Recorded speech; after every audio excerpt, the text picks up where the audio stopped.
Welcome back to How Would You Beat, where we discuss how you can use jobs to be done innovation methods to beat your competition and create equity value faster with less risk.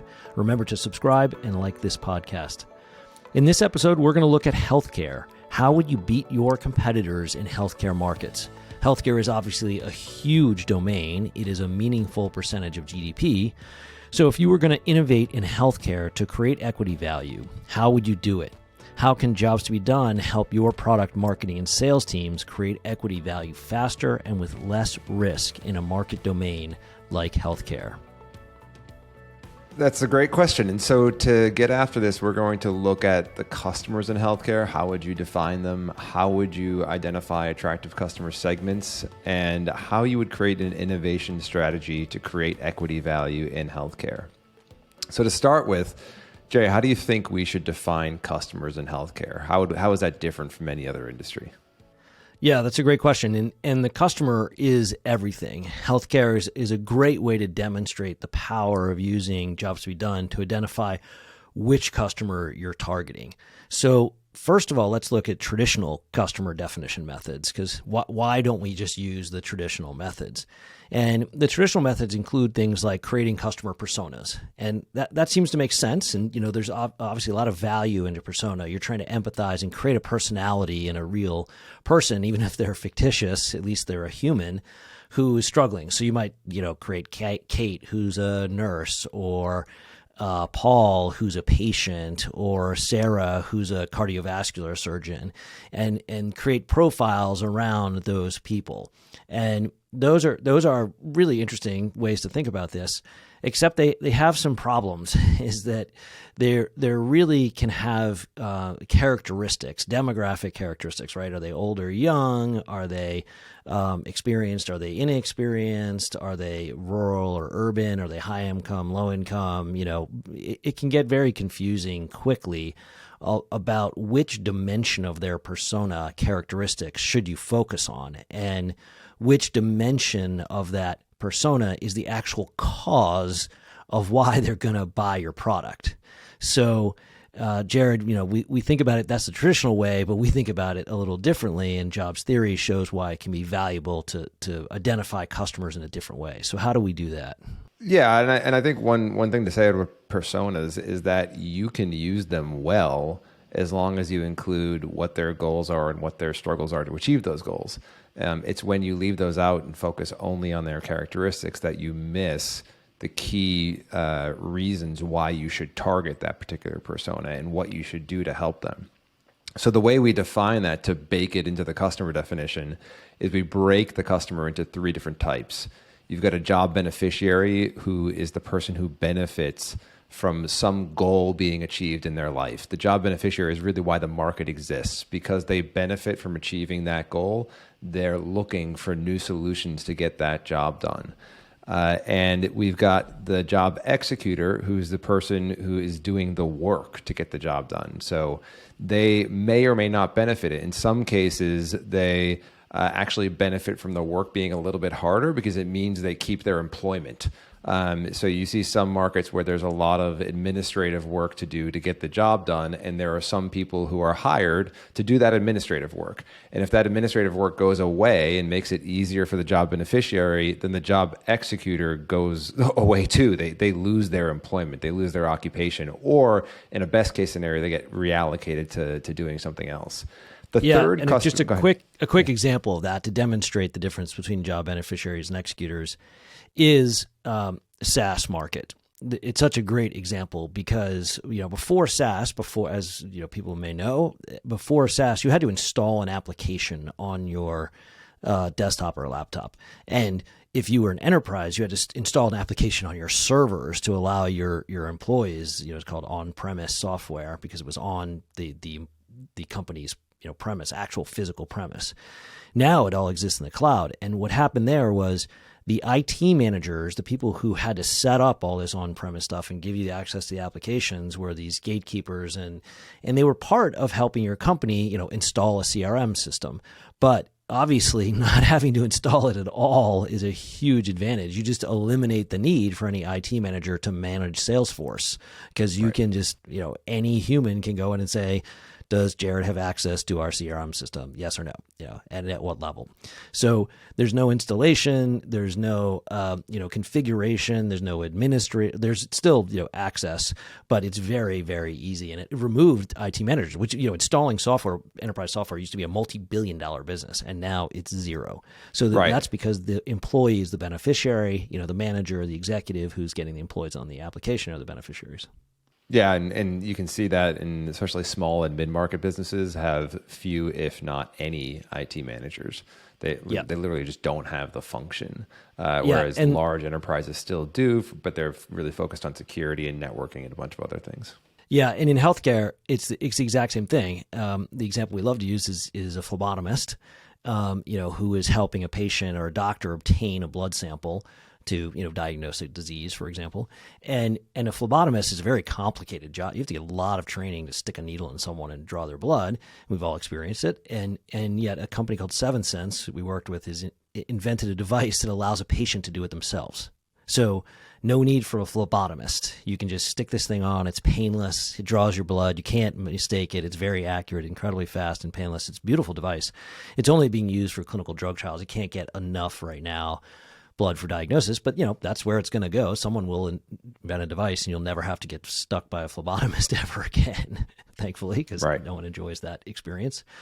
And that's a good example of targeting the beneficiary is the real market. Patients are always going to need to obtain a blood sample. Phlebotomists are just the executors. Right. And what's interesting in that market as well is the patients don't decide how much they're going to pay to have their blood taken, and in many cases don't get to decide if they use something like 7sense or a phlebotomist to do that. And that's because of what we call purchase control divergence, where the purchase decision maker or the purchaser, the third type of customer, is different than your job executor and your job beneficiary. So the three types of customers we define in jobs to be done are job beneficiaries, job executors, and purchasers or purchase decision makers. And in consumer markets, they're often the same person, all three, right? If you're trying to get to a destination on time, you will decide if you will buy a car to do that. You will drive yourself to your destination, so you will execute the job, and you'll also benefit because you're the one trying to get there. And so you play all three roles. The thing about healthcare markets is these are almost always three people. And once you recognize that, the complications of how you figure out which customer to target and the unmet needs you need to satisfy for all three customers, it just compounds. Healthcare markets tend to be far more complex. Each different customer will have additional jobs that they have to do and different unmet needs. And you have to create a strategy that applies to all of that. So we have got these broad customer definitions, Jay. How do we get into segments? I mean, we're not even there yet. Yeah, that's right. But those customer definitions are really important because the true equity value creation companies that really innovate are innovating across the beneficiaries, the executors, and the purchase decision makers.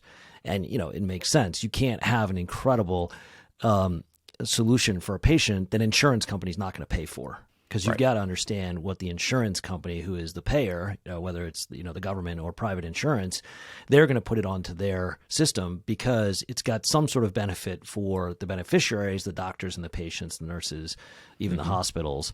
And it does something that is going to ultimately lower their cost of insurance, right? They're looking at how expensive it is and what the return is. So the huge equity value wins come from creating a solution that targets all three of those. Now, the what you mentioned about segments is that this is crucially important in this kind of complicated market. So if you're looking at cardiovascular patients, or if you're looking at cancer patients, or if you're looking at hospital administrators or nurses, what you want to identify is that group of nurses, administrators, surgeons, patients, whoever it is, that is really struggling with the job. And of course, we have a huge database of jobs, so it depends on which one. Is it related to cancer or heart disease or hospital administration? The job is the key, but you're using that job to figure out who has the most underserved, the unmet needs in the market. Because those are the people who have an extremely high probability of buying your product. They're going to drive everybody else. They're going to drive the purchase decision maker. They're going to drive everything else because they are pounding their head for a solution, either for their patients or as a patient or as a hospital, whatever part of the market you're targeting. That's the most valuable customer in the market. Yeah, and I think that when you have three different types of customers or three different individuals, right? Imagine you're trying to imagine you are Seventh Sense and you've got this blood testing solution, and are you selling to your consumers, the patients who are getting their blood taken? Are you selling to phlebotomists, or are you selling to healthcare administrators or insurance companies? And which group do you segment off of, right? So do you create a segment within each customer? Do you choose one? How do you choose? Do you always segment off the beneficiary? This is where it gets very complex, I think. Yeah, and I think it's always good to start with the beneficiary because, as we always say, that's the reason the market exists. So you could have segmented IT managers and created a new product for our IT managers to install on-premise software. And then all of a sudden, SaaS comes along and your product is totally irrelevant because the job executor goes away. And by definition, Seventh Sense case, they are targeting the removal of a job executor. You don't have to go to a phlebotomist. Now, it was interesting. There's some constraints there, which is they can use it for drug trial samples, but they weren't able to use it for, cancer screening. In my understanding. So in that case, you would look at drug trials and you'd say, okay, who are the companies that are struggling the most with this part of drug trials, of obtaining a blood sample and getting the samples on time, of figuring out if it's accurate. You have to do stuff and care for the blood sample. This is where also a lot of consumption jobs come in. Like, how do you get this thing to the patient and how do you get it back on time, to make sure the sample's in the right condition and make sure the sample's taken at the right time. It's very complicated. What's interesting about, I think, this example is that the job changes the beneficiary, right? So if you can use it in drug trials, then the job becomes, complete a drug trial successfully, right? Demonstrate that your drug is safe and effective for the FDA or any other government agency that is going to regulate in whatever country you're in. And the beneficiary of that somewhere down the road is the patient, because they're going to get to take the drug and improve their health condition. But for the trial itself, the beneficiary is the medical affairs officer who's running that trial, right? And wants to have safe and effective outcomes and make sure the trial is run correctly and as fast as possible. So in that scenario, because of the job you're focused on in the healthcare domain, you end up in kind of a B2B situation where your beneficiary is a professional, and the patient plays a role as a job executor in that case. Yeah, and that's a great example of where the market, you may initially think that the market is to obtain a blood sample. So that is a big part of the job domain. Obviously, obtaining blood sample is, obviously our blood contains a lot of data that goes into the evaluation of drugs or diagnosis or whatever. And so if you were Seventh Sense and you said, okay, we're starting this drug trial, we're targeting this beneficiary who's running the drug trial. The patient benefits obviously from hopefully more accurately and less painfully taking the blood sample and turning it in. Then you really start to look at the job of testing a drug in humans, running these clinical drug trials. So then what information would you put inside your phlebotomist tube, your blood collection tube? Whereas right now, it just says it's Jared and here's his date of birth and when it was taken, and the phlebotomist sends it in. But you can make that intelligence on the device that then becomes part of the information, and then you start to build out the software that helps analyze that information. You move into different job steps. So creating equity value is often about this movement into different job steps to help the customer get the whole job done, as we say. Mm-hmm. And, testing a drug hypothesis in humans is just like an unbelievably complicated job and domain. So even if you can move into another job step that's right adjacent to obtaining a blood sample, you start to create more and more value. And that over time, that's how you get really big equity value creation, because you just start to take over more of the job. And this is what happens in all markets, right? I mean, we used to just think of what it used to take to get to a destination on time. You had to have a paper map. You'd listen to the radio to hear the weather reports. You had to look up, the newspaper if there was a sports game and you're trying to go got that. You had to like compile all this information, and it wasn't accurate. Now you just one app, you get into your Apple, Google Maps, and it's telling you everything. I mean, it's pretty accurate. Yeah, and that's true in here. If you're going to create equity value, this is the way to do it. So going back to this segmentation question and which customer do you run your segmentation on, right? If you're looking for a group of people who struggle a lot with the job, do you do that with the beneficiary, the executor, or the purchase decision maker? I think the answer is that you have to analyze the situation. You have to think through what is the job that you're trying to serve? What is, how much does the executor play a role? And are you likely to develop a technology, or is any of your competitors likely to develop a technology in the time horizon of your revenue goals, right? So it all comes down to what are you trying to develop a product that's going to drive revenue, and on what time frame? So if you're talking about your strategy for the next year and you don't see a technology that exists that could help remove the job executor within the next year, then you can segment off of your job executor, because you can find the job executors that struggle the most. You can build a roadmap to satisfy their needs, and they'll buy over the course of the next year. If you're talking on a 5-year time horizon, that changes your technological assessment and the likelihood that the job executor might be removed from the equation, and then you're better off segmenting your job beneficiary. So your strategy is dependent upon the revenue that you're trying to drive and you're trying to hit, because the segment also needs to be willing to pay the right amount that you can achieve those revenue goals, right? Yeah, that's right. And this is why having this data is so valuable on these segments, because it makes the decision making and the team agreement on what your growth strategy is to create equity value. It makes it much easier to get aligned on this, because if you're looking at the customer struggles at the beneficiary level, you're looking at the customer struggles at the executor level, and you're looking at the customer struggles at the payer level, that's where you really can triangulate and say, this makes so much sense. Because right now, with technology that's available today, we can satisfy these needs faster and more accurately, and less painlessly, or painlessly, more painlessly, so that you're creating value. And if you're then going to have to target leads that do require that real R&D, like scientific breakthroughs. So in 7 Cents case, it was they didn't know yet how to draw enough blood with this microneedle array. But that's where, you send out your team and to keep working on it, right? Because that might not happen in 23, but what about 25?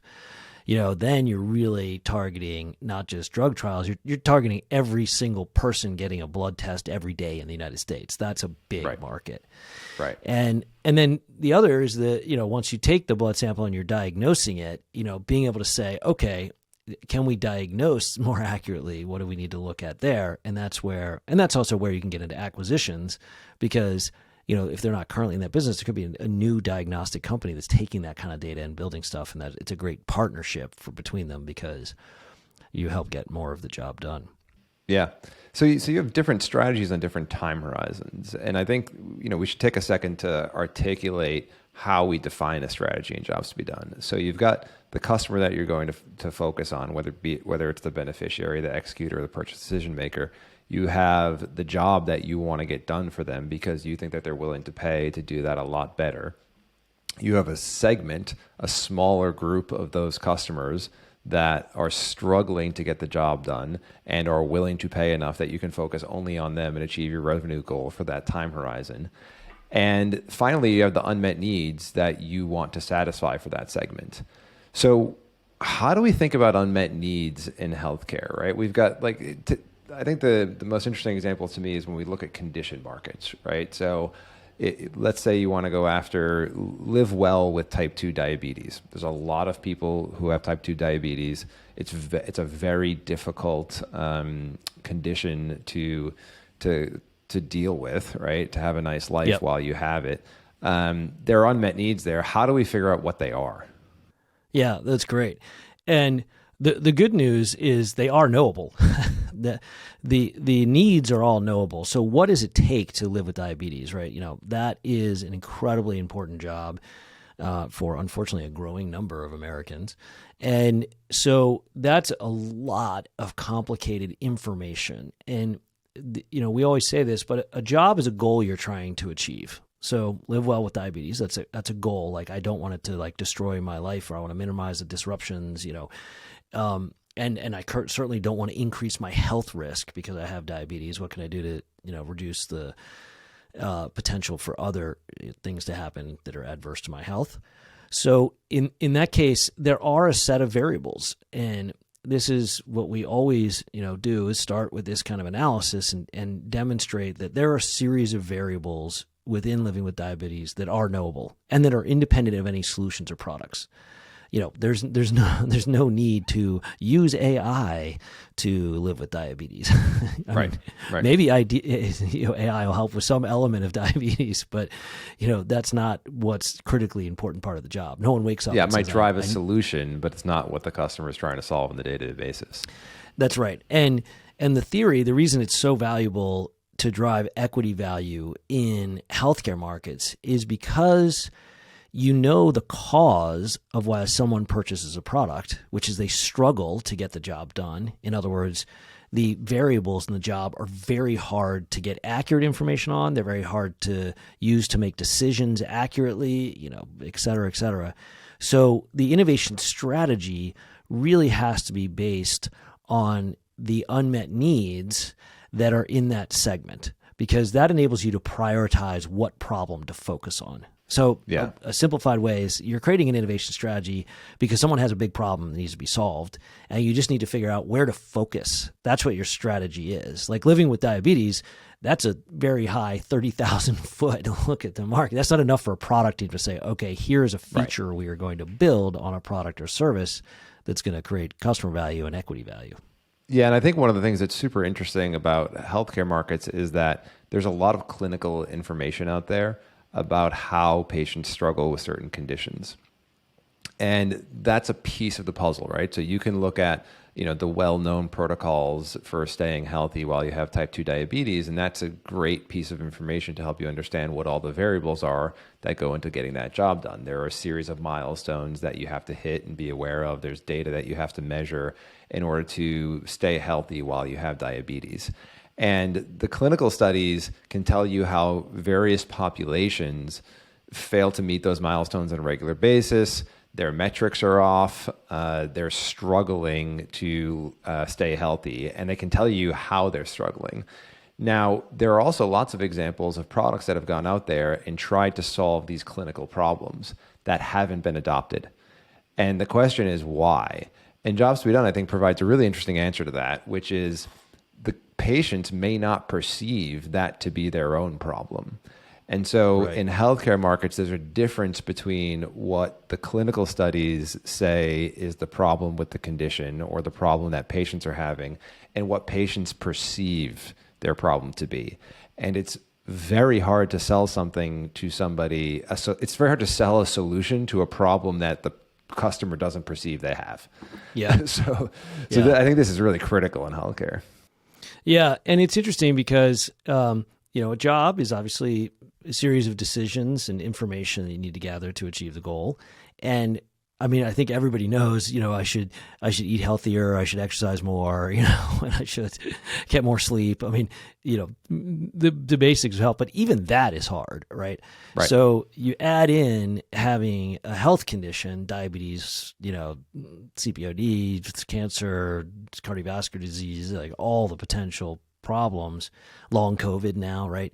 The difficulties that you have as a patient in that case are exactly what you say. They're very personal. Like those are, how do you struggle? And that's why, jobs theory is so useful here, because it can look at what it takes to actually live with, cardiovascular disease and then break it down and identify the segment who's struggling the most, regardless of like the clinical population diagnosis. Right. And that's true. This is true for doctors, surgeons, nurses, pediatricians, hospital administrators, whatever their goal is. It's the same method to be able to say, okay, if you're trying to optimize hospital cash flow, or optimize payments, and insurance payments in your hospital. Like, that's just a very complicated process and system. And that kind of complexity is where JavaScript is really useful, because it breaks down your innovation strategy into actionable items that are stable. They're not going to change over time because they're part of the job, and they're going to lead to equity value creation, because you can figure out that the customers are paying a lot of money to get the job done, and you're willing to pay to get the job done. So before you make that investment in your equity value team, your product marketing and sales team, you can have a much better assessment of the return on that investment.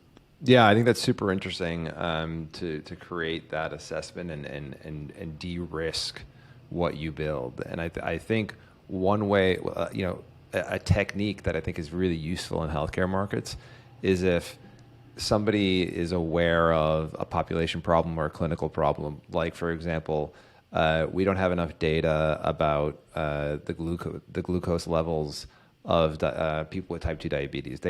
It's not being measured frequently enough, and therefore we can't make conclusions about the medications quickly enough. We can't respond quickly enough. We have to wait until the next patient appointment, which might be only on an annual or quarterly basis, and by then we've missed out on time.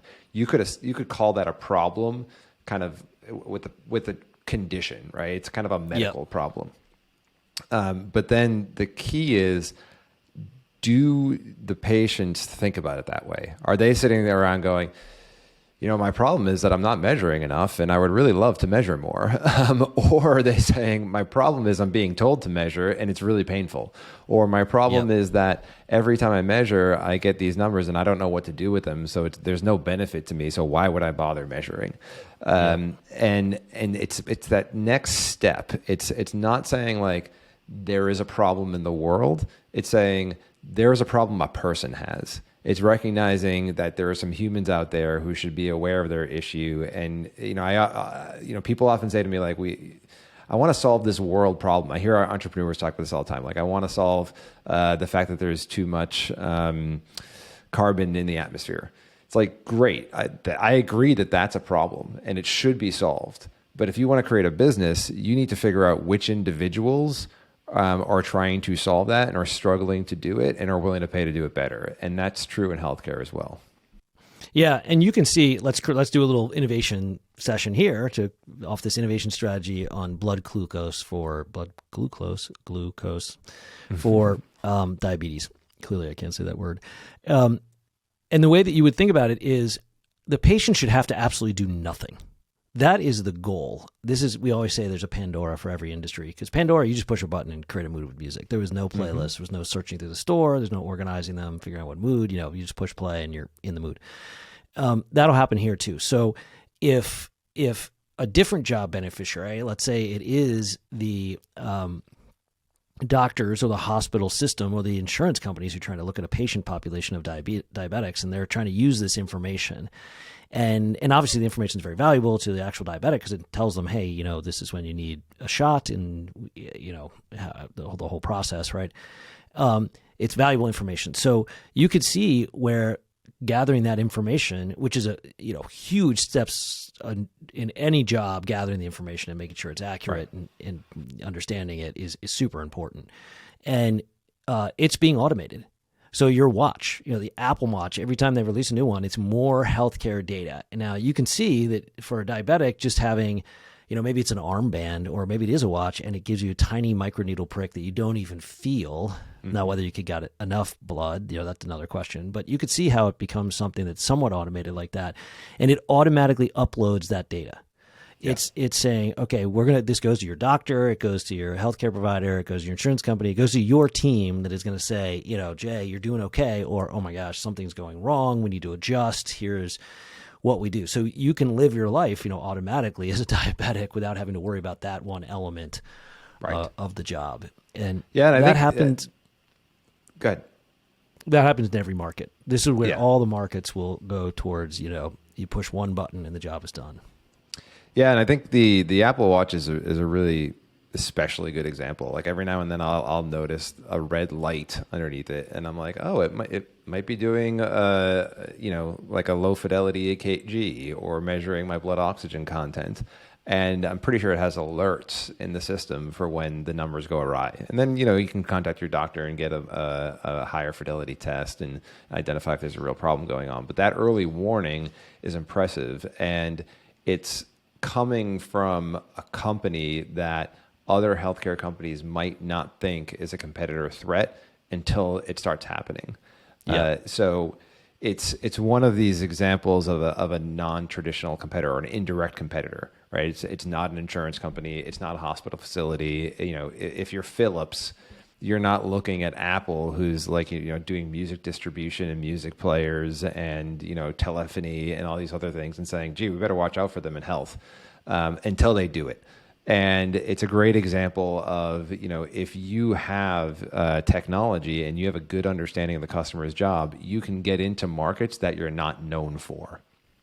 And you can succeed in those markets. You're not restricted by the brand understanding of what you do. Yeah, and that's a good example. Apple's always great to look at these because obviously it's the most successful company in the world. But what it's consistently done is move towards the job beneficiary. Steve Jobs famously said this, and their innovation strategy was to target the consumer. They said he called IT managers orifices, I think, something very Jobsian.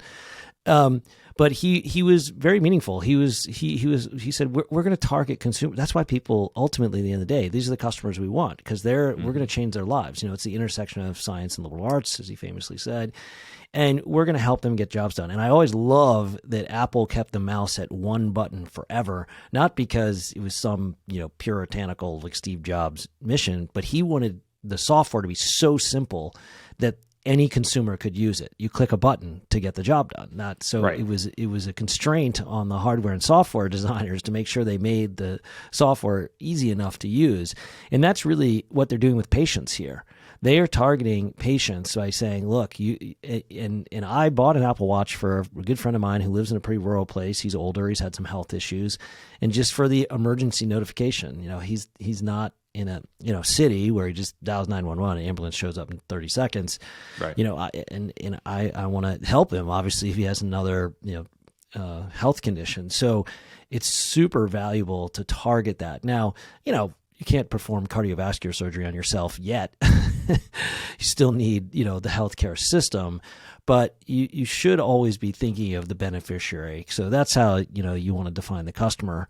And obviously within those beneficiaries, there's the customer segment you want to target. And once you have that, that's how you build your optimal innovation strategy based on the customer, the job, and the unmet needs.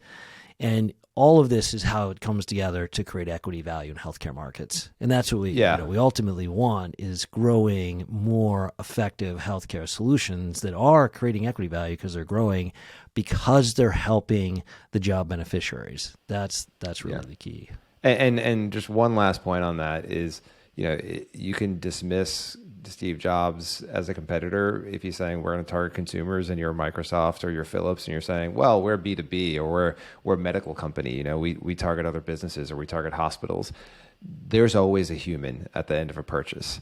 And you need to figure out who that human is. And if the beneficiary ends up being a consumer or the beneficiary ends up being, a CEO of a hospital who's trying to, maintain their margins and deliver patient outcomes, they're still a person, and you need to get the job done for them, whether you call them a consumer or not. Yeah, that's a great point. Well, thanks for listening. Remember to subscribe and like this podcast. And if you want to learn more about JobsToBe innovation methods and growth-powered equity value creation, visit us at thrv.com.